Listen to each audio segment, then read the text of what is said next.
Bon retour parmi nous. Alors, je vous avertis tout de suite, cette vidéo est la troisième partie d'une série de vidéos. Donc, si vous n'avez pas vu les deux premières vidéos, c'est-à-dire si ma tête, mes cheveux roses et ce haut jaune ne vous disent rien, je vous invite à cliquer sur mon nom pour regarder les deux premières parties de la vidéo, afin de ne pas être complètement largué. Alors, les artistes savaient-ils à qui avaient appartenu ces restes ? Néanmoins, de nombreux artistes ignoraient peut-être que le brun momie était un pigment réellement fabriqué à partir de momies. On ne pouvait décemment pas le penser, dit Gary Bowless, un représentant de C. Robertson & Co. Au XIXe siècle et au début du XXe siècle, Robertson était l'un des coloristes les plus éminents d'Europe, fournissant des peintures et des pigments au monde entier. Des artistes de la Royal Gallery au Royaume-Uni aux amateurs comme Winston Churchill. Moi, je suis partie avec l'école là quand j'étais jeune. Je suis partie au musée Churchill en Angleterre. Il n'y avait rien d'intéressant à voir. Il n'y avait rien vraiment d'intéressant à y voir dans ce musée. Toujours est-il que ce qu'on nous apprend, c'est que ceux qui arrivent là au 19e au 20e siècle, comme Robertson, dont le travail est même de fournir des peintures, ils connaissaient ça. Ils connaissaient cette brun momie, ils connaissaient ça. Mais dans leur tête, ils ne pouvaient même pas s'imaginer que leurs ancêtres avaient fait ça. Parce que eux, ils étaient déjà les christianisés, les endoctrinés du récit nationaliste où le blanc est un sauveur humaniste. Donc ils ne pouvaient pas s'imaginer que leurs ancêtres avaient atteint un tel niveau d'inhumanité, de monstruosité et de barbarie, ce qui pourtant est bel et bien vrai. Donc, des gens comme Robertson, dont c'était le travail, ont été choqués. On nous dit jusqu'en 1933, Robertson a proposé le brun momie dans son catalogue. Et Bowless se souvient avoir vu des morceaux de momie dans le magasin jusque dans les années 1980, lorsque la société a été rachetée.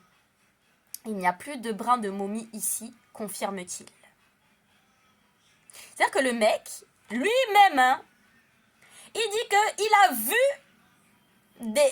des morceaux de momie, mais il ne croyait pas. Voilà.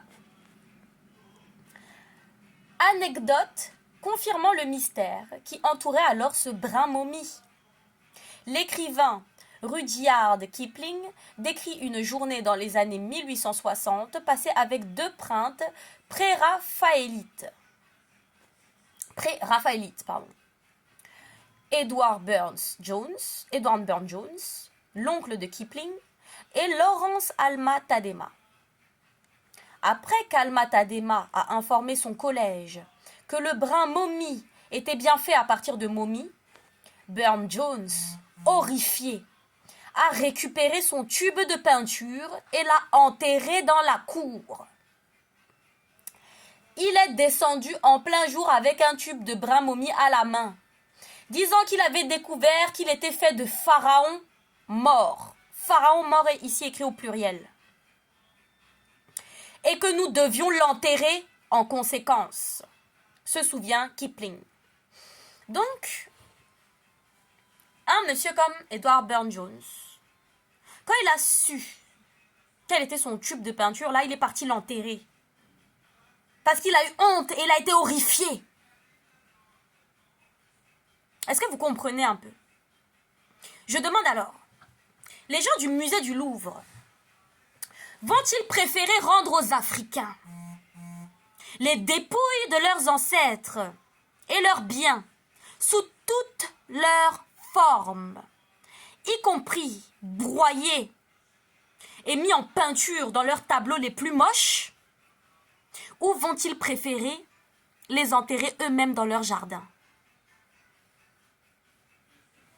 Si l'État français pouvait répondre à ce genre de questions, peut-être que la nation se porterait mieux. La suite de cet article sera dans la prochaine vidéo. Restez connectés.